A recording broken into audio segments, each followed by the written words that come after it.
What do you know about trilogies? On February 4th. All I know about movie trilogies is that in the third one, all bets are off. Scream 3. Don't panic. Rated R.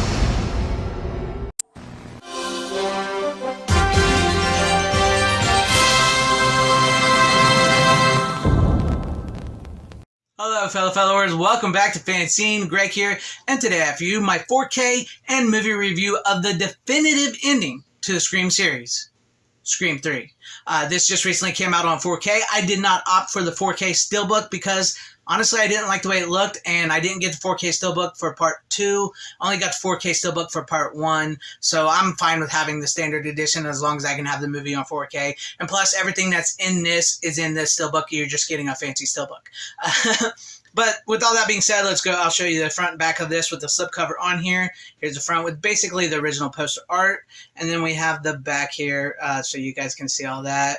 And then I'll take the slip off so you guys can see this. And one thing some fans may not like with this, and something that's been happening with a lot of releases here and there, it's especially with Paramount every once in a while, is there is no Blu-ray. Only the 4K, which is why I'm glad to actually have the 3-film, well, it's called a 4-film box set of the Scream movies because it contains Scream 1, 2, and 3 on Blu-ray, plus 2 documentaries, which is like 2 bonus features from Scream. So if you have that, I would hold on to that because that has a lot of special features that have not been carried over to all these 4K discs. Like with this contains an audio commentary by director Wes Craven, producer Marion Madalena, and editor Patrick Lussier, deleted scenes, alternate endings, outtakes, behind the scenes montage, and it contains the music video for What If I Creed. I know I can't sing, but I like that song and I like Creed, whatever. It contains the theatrical trailer, the international trailer, and TV spots. As far as the scan of this one goes, I would say this is probably the best scan of the 3 4K Scream films of the first 3. Paramount has started to use this process of what we come to know called NEAT. It's NEAT. It stands for something. I can't remember what it stands for. It's not DNR, but it helps sort of polish the movies a little bit. And one of the things is they were overusing it a lot in a lot of their scans. And I would have to say this is probably the best 4K scan of the Scream movies, the first 3 movies. There is a little spots here and there where it does look like it gets a little blurry when the camera moves real fast. It kind of looks like it gets a little blurry, but I would say that's probably the best scan, and a 5.1 Dolby Audio sounds great as always. You can hear what they're saying. The music maybe is a little louder at times, but other than that, it's fine. It is what it is. No complaints really about the sound. As for the movie, why I think it's the definitive ending, I think this is a great movie. I think it ends on a great note and concludes the trilogy of Sidney Prescott's life from Part 1, Part 2, Part 3. Is it perfect? No. No, by any means it's not perfect, but I think it's a great movie. Did we need a Jay and Silent Bob cameo? No. Did we need Gail Weathers' bangs? No. Did we need some of the comedy that was in the movie?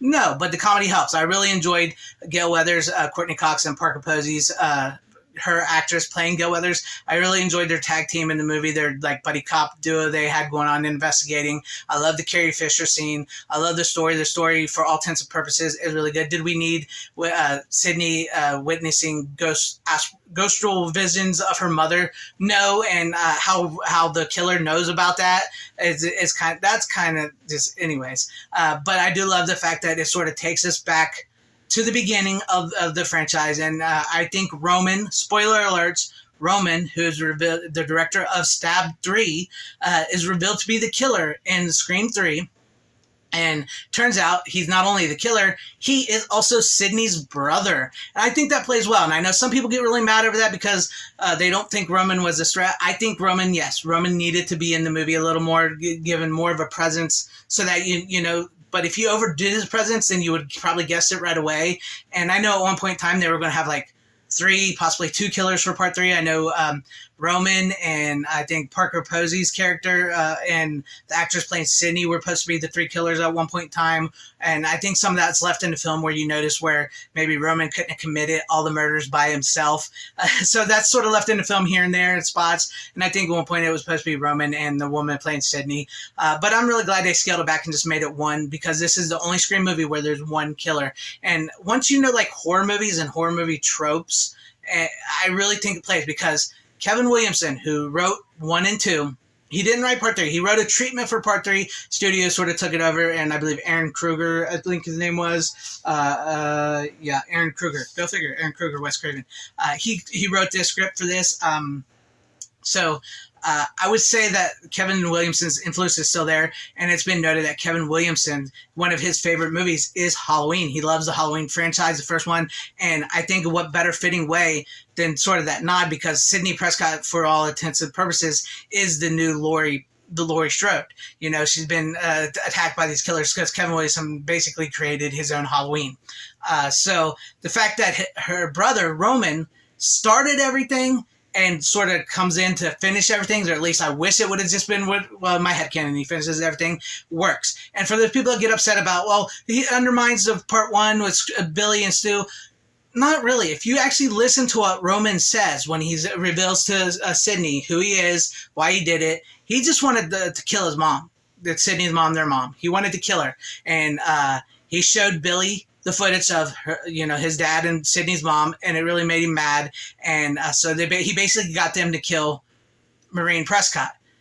He also says, you know, I didn't know they were going to make their own movie. So he didn't expect it to go further past the killing of Maureen Prescott. So Billy and Stu did it themselves. So the part one, yes. There's sort of like three killers because there was a rumor, you know, there was a theory for years and years with the first movie that there was a possible third killer. So I think that works for the people that always believed in that, because there was a third killer. And also I think it helped establish why Billy and Stu, even though they were psychotic to begin with, why they started their murdering spree. So I think it works in that aspect. And this is probably one of my favorite confrontations between the Ghostface and Sidney, because it is so personal. It is so raw. You know, it's like Michael Myers versus Laurie Strode, which I really like, because, you know, Michael Myers is Laurie Strode's brother in the original timeline of Halloween, and that really influences. And plus, you know, with Psycho and multiple other horror movies and slashers that build into this, I think it works really well that you go from like Sidney's boyfriend and one of her friends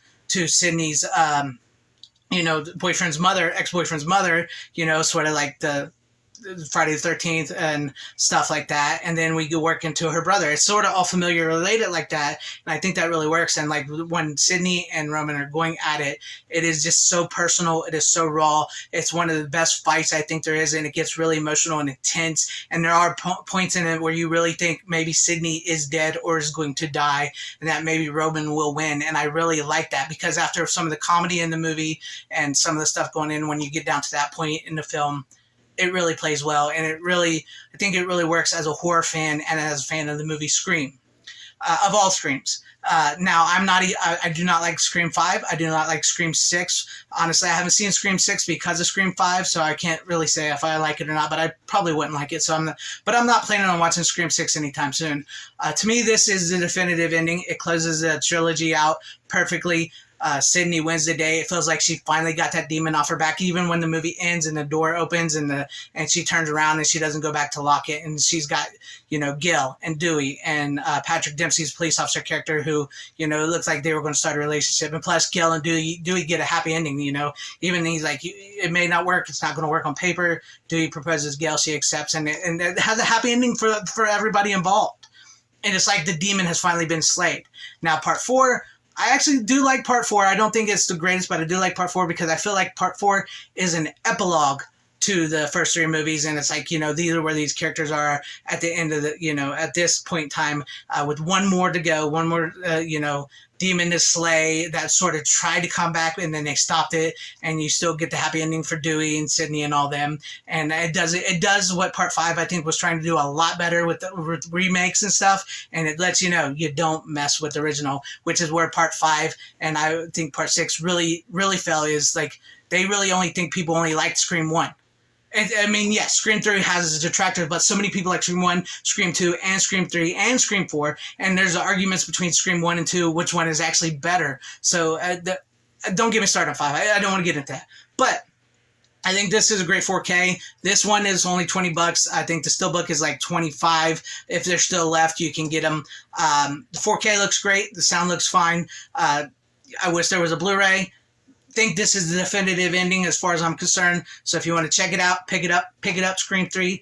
Let me know what you guys thought about this review. Scream 3, do you like it or hate it? Seriously, let me know that in the comment section down below, because I know some people just don't like it. But I think it's 100 times better than 5. I'm sorry, I just do. But let me know what you guys think about all this in the comment section down below. Leave me those comments. I love reading through them. And if you liked what you saw here, maybe consider hitting that like button or subscribing and hitting that bell for notifications. That would be awesome if I earned your subscription, or possibly sharing the video out for everybody to see, or join and become a channel member, because that'd be awesome if I earned your channel membership.